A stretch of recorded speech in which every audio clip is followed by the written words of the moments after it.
नमस्कार। साथै प्रदेशको ताजा खबरहरूको सँगालो प्रदेश समाचारमा यहाँहरूलाई स्वागत छ। म संगीता कटवाल। प्रदेश समाचार सुरु गरौं अहिलेसम्मका मुख्य समाचारबाट। बीपी कोइराला स्वास्थ्य विज्ञान प्रतिष्ठान धरानमा सञ्चालित अक्सिजन प्लान्ट बिग्रिएपछि उपचारमा समस्या, तत्काल सञ्चालन गर्न राजनीतिक दलहरूको दबाव। दिन प्रतिदिन बढ्दै गएको संक्रमण दर नियन्त्रण गर्न पाल्पाका स्थानीयहरू सक्रिय, ओडाहरूमा कोरोना अस्पताल निर्माण गर्न रम्बा गाउँपालिका अग्रसर। कोरोना संक्रमणसँगै जारी निषेधाज्ञाका कारण कपिलवस्तुमा उत्पादित आँपले बजार पाएन, बोट तथा गोदाममै थन्किन थालेपछि किसान तथा व्यवसायी मारमा। र बाँकेमाझ किसानहरूलाई सहुलियत दरमा उन्नत जातको धानको बिउ वितरण सुरु, मनसुन सक्रिय भएसँगै सुदूरपश्चिम प्रदेशको डोटीमा रोपाईँको चहल पहल।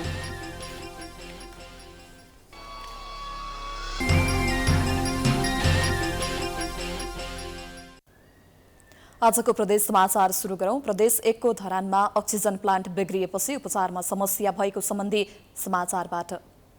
बीपी कोइराला स्वास्थ्य विज्ञान प्रतिष्ठान धरानमा सञ्चालित अक्सिजन प्लान्ट बिग्रिएपछि कोरोनाका बिरामीहरूको उपचारमा समस्या भएको छ। अक्सिजन प्लान्ट बिग्रिएको जानकारी पाएपछि स्थानीय राजनीतिक दलहरूले अक्सिजनको सहज आपूर्ति गर्न स्वास्थ्य विज्ञान प्रतिष्ठानलाई दबाब दिएका छन्। स्वास्थ्य विज्ञान प्रतिष्ठानमा सञ्चालित अक्सिजन प्लान्ट बिग्रिएपछि मर्मत गरेर चाँडो सञ्चालन गर्न राजनीतिक दलका प्रतिनिधिहरूले प्रतिष्ठानलाई दबाब दिएका हुन्। प्रतिष्ठानका उपकुलपति प्राचार्य डाक्टर ज्ञानेन्द्र गिरीको कार्यकक्षमा दबाब दिन धरना समेत दिएका छन्। नेपाली कांग्रेस, नेकपा एमाले, माधव पक्ष, नेकपा माओवादी, जनता समाजवादी पार्टी, संघीय निम्बुवान राज्य परिषद, राष्ट्रिय जनमुक्ति पार्टी लगायत दलहरूले प्रतिष्ठानको उपकुलपतिको कार्यकक्ष अगाडि धरना दिँदै दबाब दिएका हुन्। उनीहरूले कोरोना संक्रमणको दोस्रो लहर सुरु हुनु अघि नै अक्सिजन प्लान्ट मर्मत तथा सुधार गर्नुपर्ने माग गर्दै आएका थिए। कोभिड अस्पतालको सेवालाई गुणस्तरीय र प्रभावकारी बनाउनु पर्नेमा पदाधिकारीहरूको गैर जिम्मेवारीका कारण बिरामीहरू समस्यामा भएको दलका प्रतिनिधिको आरोप छ। बिरामीहरूले आइसियु, भेन्टिलेटर नपाएर अक्सिजन अभावमा ज्यान गुमाइरहेको छ। अहिले के बाहिर आइरहेको छ, प्रतिष्ठानको यो मर्मत सम्हारमा, अक्सिजन प्लान्टको मर्मत सम्हारमा पनि कमिसनका कुराहरू बाहिर आइरहेका छन्, भ्रष्टाचारका कुराहरू बाहिर आइरहेका छन्। यसको सत्य तथ्य हामीले खोजी गर्नुपर्छ र आवश्यक त्यहाँ संलग्न व्यक्तिहरूलाई कारबाही गर्नुपर्छ। यसरी कमिसनको खेलमा यत्रा धरानमा आएर उपचाररत बिरामीहरूको भविष्यलाई, जीवनलाई बर्बाद पार्नुको भनेको ठुलो अपराध हो। यो अपराध कर्ममा कोही लागेको छ भने, छानबिन गरेर त्यस्तो देखियो भने उनीहरूलाई कठोरभन्दा कठोर सजाय दिनुपर्छ। गत शुक्रबारदेखि अक्सिजन प्लान्ट बिग्रिएपछि प्रतिष्ठानले बिरामी भर्ना परिस्थिति हेरेर मात्र लिने विज्ञप्ति मार्फत जनाएको थियो। दलका प्रतिनिधिहरूले समयमा अक्सिजन प्लान्ट सञ्चालन नगरे आन्दोलन गर्ने चेतावनी समेत दिएका छन्। अबको क्रममा लुम्बिनी प्रदेशको पाल्पामा कोरोना नियन्त्रणमा स्थानीय तह सक्रिय भएको समाचारतर्फ लागौं। पाल्पामा कोरोना संक्रमितको संख्या दिन प्रतिदिन बढ्दै गएको छ। नियन्त्रण र उपचारका लागि स्थानीय निकायहरूले पहल गरिरहेका छन्। जिल्लाको रम्बा गाउँपालिकाले गाउँपालिका भित्रका कोरोना संक्रमितहरूको आइसोलेसन खर्च बेहोर्ने भएको छ। संक्रमणका कारण मृत्यु भएका व्यक्तिको परिवारलाई क्रिया खर्च बापत 50,000 रुपैयाँ समेत दिने निर्णय भएको छ। एक रिपोर्ट। पाल्पामा कोरोना संक्रमितहरूको संख्या बढेसँगै जिल्लामा एक हप्ता भिटिएम किट अभाव भएको थियो, जसका कारण संक्रमितहरूको संख्या दिनानुदिन बढिरहेको पाइएको छ। जिल्लामा हाल 1,400 भन्दा धेरैजना सक्रिय संक्रमित रहेका छन्। दैनिक 100 भन्दा धेरै संख्यामा नयाँ कोरोना संक्रमित थपिएका छन्। पाल्पामा कोरोना संक्रमणका कारण मृत्यु हुनेको संख्या 80 नाघिसकेको छ। यसैबीच रम्बा गाउँपालिकाले गाउँपालिका भित्रका कोरोना संक्रमितहरूको आइसोलेसन खर्च बेहोर्ने बताएको छ। आइसोलेसन केन्द्रमा अलिकति अप्ठ्यारो भयो, त्यसलाई यसभन्दा अन्यत्र अस्पतालमा लैजान पर्यो भने पनि हामीले एम्बुलेन्सको व्यवस्था गरेका छौँ र सम्बन्धित हस्पिटलमा पुर्याउनेसम्म गाउँपालिकाले व्यवस्थापन गरेको छ। अनि सब व्यवस्थापन गर्ने जस्ता क्रियाकलापमा हामीले अगाडि बढिरहेका छौँ। सब जब त्यस्तो असामयिक निधन भएको अवस्थामा त्यो सबलाई स्थानीय तहले व्यवस्थापन गर्ने भन्ने भएको हुँदा हामीले त्यसको पनि उचित व्यवस्थापन गरेका छौँ। गाउँपालिकाले कोरोना बिरामी र एकजना कुरुवाको आइसोलेसनमा बस्दाको लाग्ने खर्च बेहोर्ने निर्णय गरेको हो। रम्बा गाउँपालिकाको बैठकले कोरोना संक्रमणका कारण मृत्यु भएका व्यक्तिको परिवारलाई क्रिया खर्च बापत 50,000 रुपियाँ समेत दिने निर्णय गरेको छ। आगडाँडा क्षेत्र र 5 नम्बर ताहु बजार क्षेत्रमा अलि बढी संक्रमितहरू देखिनु भएको छ र हामीले सकेसम्म त्यस्तो नहोस्, तथापि हाम्रो बिरामीहरूलाई जो आइसोलेसनमा बस्ने बिरामीहरूलाई खानाको व्यवस्था गर्ने र दुर्घटना भइहाल्यो भने सकेसम्म नहोस्, तथापि दुर्घटना भइहालेछ भने क्रिया खर्च बापत रम्बा गाउँपालिकाले यो कोरोनाबाट मृत्यु हुने व्यक्तिलाई क्रिया खर्च बापत प्रति व्यक्ति 50,000 को दरले क्रिया खर्च दिने गरी पनि हाम्रो गाउँपालिका कार्यपालिकाको निर्णय भएको छ। रम्बा गाउँपालिकाको संवेदनशील क्षेत्रहरू पहिचान गरी कन्ट्याक्ट ट्रेसिङ गर्ने कार्य गर्दै आएको छ। यस्तै गाउँपालिकाको वडा नम्बर 1, 3 र 5 को बजार क्षेत्रलाई संवेदनशील क्षेत्रका रूपमा लिई स्वास्थ्य कर्मीहरू खटाइएको छ। कोभिडको महामारी जुन समुदायमा भाइरसको सङ्क्रमण फैलिरहेको अवस्था छ र पालिकाले आफ्नो स्रोत साधनले भ्याएसम्म सबै जनशक्तिदेखि लिएर सबै स्रोत साधनहरू परिचालन गरेको अवस्था छ र जुन यस रोगको रोकथाम तथा नियन्त्रण र उपचार व्यवस्थापनको लागि कुनै कसर बाँकी नराखेर सबै यस क्षेत्रमा खटिनुहुने सबै स्वास्थ्य कर्मीहरू दिनरात भनेर खटिरहनु भएको छ। हुङ्गीमा मात्र एक्टिभ सङ्क्रमितहरू चाहिँ हामीसँग अहिले 54वटा छन्। पहिला 70 जना थिएन भने अहिले चाहिँ सबै 14 दिन आइसोलेसन बसेर बाहिर निस्किनु भइसकेपछि अहिले अझै एक्टिभ हामीसँग सङ्क्रमित चाहिँ 54 जना हुनुहुन्छ। साथै आज पिसिआर गरेपछि कतिजना निस्किन्छ त्यसमा फेरि पछि एड हुने नै भइहाल्यो त्यो चाहिँ। अनि अहिले आइसोलेसनमा मात्र फेरि हामीसँग सास फेर्न गाह्रो भएर अक्सिजनै म्यानेज नभएर र चेस्ट सुन्दाखेरि हाम्रो भाषामा भन्दाखेरि केपिटेसन भनिन्छ, निमोनिया भएर भर्ना गर्नु परेको चाहिँ हामीसँग 3 जना हुनुहुन्छ। गाउँपालिकाले विभिन्न स्थानमा कोरोना संक्रमितहरू बढेका कारण थप सतर्कताका लागि जनसमुदायलाई सजग गराउँदै आएको छ। त्यस्तै गाउँपालिकाको ताहु र होगीमा 5-5 बेडको कोभिड-19 कोरोना अस्पताल समेत सञ्चालनमा ल्याएको जनाएको छ। प्राइम टाइम्स टेलिभिजनका लागि पाल्पाबाट मुक्ति नेउपानेको रिपोर्ट। प्रदेश समाचारमा पालो भएको छ विश्रामको।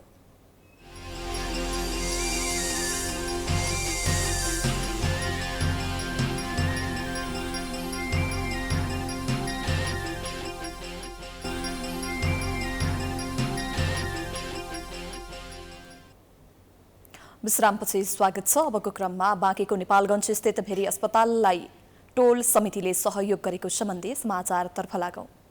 बाँकेको भेरी अस्पताल नेपालगञ्जमा उपचाररत कोभिड संक्रमित र अन्य बिरामीका कुरुवालाई खाना खुवाउँदै आएको अञ्जनी माता रसोईलाई टोल संस्थाहरूले सहयोग गरेका छन्।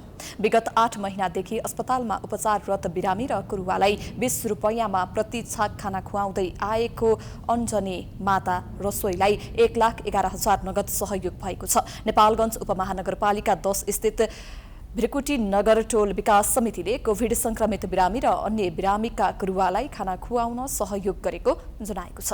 टलहरू सबै बन्द छ हैन, अनि त्यो समस्या हेरेर उहाँले खाइराख्नु भएको छ। 20 रुपैयाँमा के आउँछ र अहिलेको स्थितिमा, त्यसैले गर्दा 20 रुपैयाँमा खाना खुवाउनु भनेको उहाँहरूले एकदम पुण्यको काम गर्नुभएको छ।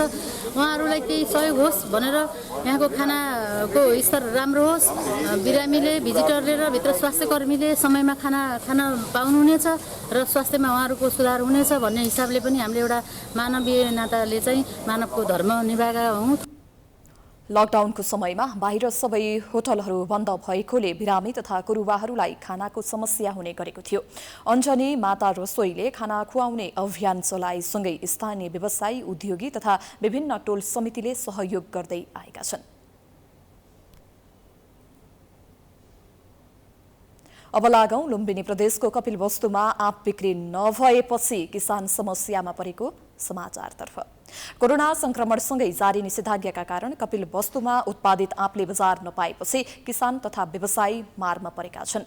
जिल्लामा यस वर्ष आँपको राम्रो उत्पादन भएको छ, तर आँप पाक्ने समय भइसक्दा समेत बजार नखुलेपछि आँप किसान समस्यामा परेका छन्। एक रिपोर्ट।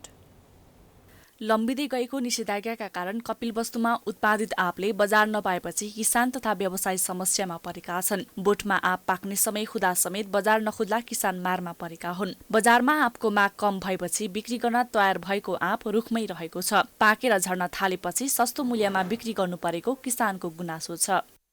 हमारे बगिया में यहाँ आम फल रहा, लॉकडाउन के नाते, कोरोना वायरस के नाते बाकी हम आम शरत है और सरकार हमसे कोई विनती करे हुआ कि बिक्री हुए।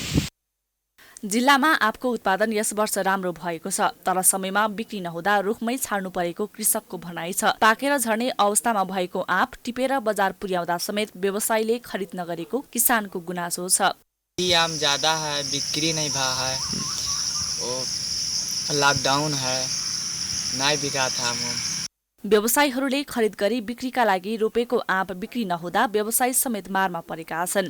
विभिन्न सहकारी तथा बैंकबाट ऋण लिएर आँप खरिद गरेका व्यवसायीहरू आँप बिक्री नहुँदा संकटमा परेका छन्।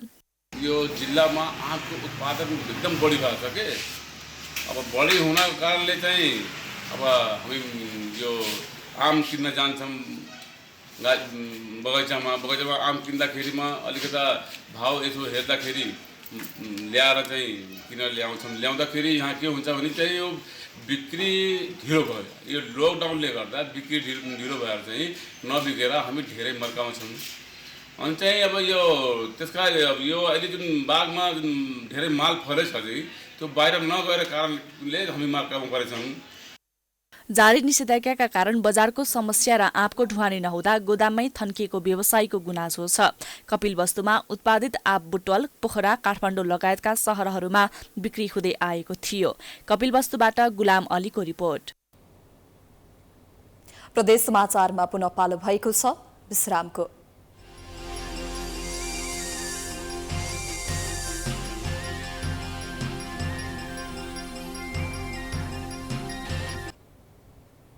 विश्रामपछि पुनः स्वागत छ। अब लागौं लुम्बिनी प्रदेशको बाँकेमा किसानहरूलाई सहुलियत दरमा उन्नत जातको धानको बिउ वितरण गरेको सम्बन्धी समाचारतर्फ।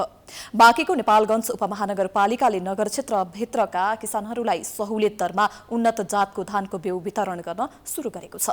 केही दिन यता पानी पर्न थालेपछि उपमहानगरपालिकाले 50% अनुदानमा धानको बिउ वितरण कार्य सुरु गरेको हो। अनुदानमा बिउ पाएपछि किसानहरूले धानको बिउ लिन थालेका छन्। कोरोना महामारीको समयमा उपमहानगरपालिकाले अनुदानमा बिउ उपलब्ध गराएपछि किसानहरू हर्षित भएका छन्। नगरपालिकाबाट श्री हाम्रो मेयर धवल शमशेरज्यूले 50% अनुदान भनेर बिउ पाइने भएको जस्तो कोभिडको महामारीमा पनि हामी हर्षित छौँ, खुसी छौँ। हामी किसानहरूलाई हामीले अनुदान पाइरहेका छौँ, हामीलाई धेरै खुसी लागेको छ। अब यही बिउ बाहिर लिनु पर्दाखेरि हामीलाई जे होस् 100% तिर्नु पर्थ्यो भने आज हामीले 50%ले अनुदानले हामीले यो बिउ लगेर गरिरहेका छौँ। हामीलाई धेरै धेरै खुसी लागिरहेछ। जो नगर पालिका में अनुदान दिए थे धान के बिउ बहुत अच्छा है। इंडिया हम लोग महामारी में जा नहीं पाए थे। हाँ, कोरोना में हम लोग दिल भी है, आदमी महामारी है और नगर पालिका जो धान के बिउ दे रहा है बहुत अच्छा है। कोरोना महामारीमा किसानलाई धानको बिउ लिन समस्या हुने भन्दै उपमहानगरपालिकाले सहुलियत दरमा बिउ उपलब्ध गराएको जनाएको छ। किसानका लागि 20 लाखको धानको बिउ 50% अनुदानमा उपमहानगरपालिकाले किसानहरूलाई वितरण गर्दै आएको जनाएको छ।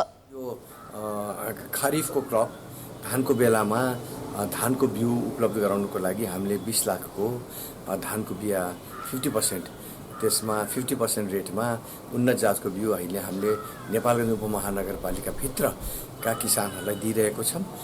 त्यसमा हल्दीनाथ, रामधान, राधा4, राधा9 र मसिनो मनसुली को धानको बिउ छ। हामी लालपूर्जा र नागरिकता भएको व्यक्तिहरूलाई 35 किलोको प्याकिङमा हामी धानको बिउ उपलब्ध गराइराखेका छौँ। किसानको आवश्यकता अनुसार कम्तीमा 35 किलोको एक बोरा धानको बिउ उपलब्ध गराउने उपमहानगरपालिकाले जनाएको छ। अबको पालोमा सुदूरपश्चिम प्रदेशको डोटीमा मनसुन सक्रिय भएसँगै रोपाई सुरु भएको समाचारतर्फ लागौं। समयमै मनसुन सुरु भएपछि डोटी लगायत सुदूरपश्चिमका पहाडी जिल्लाहरूमा रोपाई सुरु भएको छ।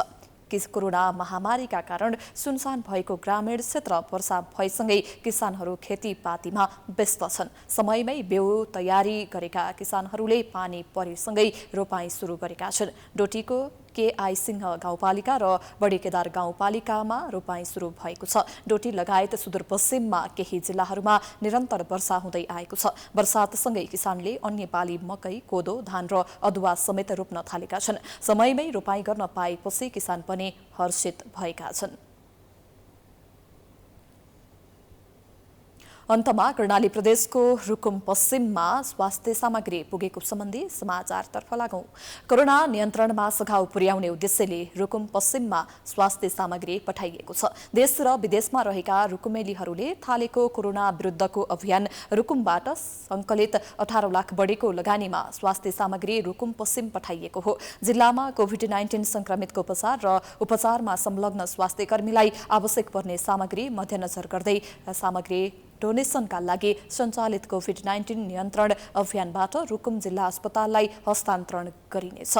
अभियानका क्रममा 237 जनाबाट 18,37,050 रुपैयाँ 37 पैसा सङ्कलन भएको थियो। कोरोना संक्रमित बिरामीका प्रयोगका लागि oxygen, oximeter, high power generator पठाइएको छ। रुकुम अस्पतालमा विद्युतको नियमित आपूर्ति नहुँदा कोरोना संक्रमित बिरामीलाई उपचारमा समस्या परेको थियो। त्यस्तै कोरोना संक्रमित बिरामीको रगतमा अक्सिजन लेभल, ब्लड प्रेसर, ज्वरो लगायतको अवस्था जाँच गर्नका लागि मेसिन पनि पठाइएको छ। कोरोना संक्रमित बिरामीको उपचारमा खटिने स्वास्थ्य कर्मीको उपयोगका लागि 100 वटा PPE सेट पनि पठाइएको छ।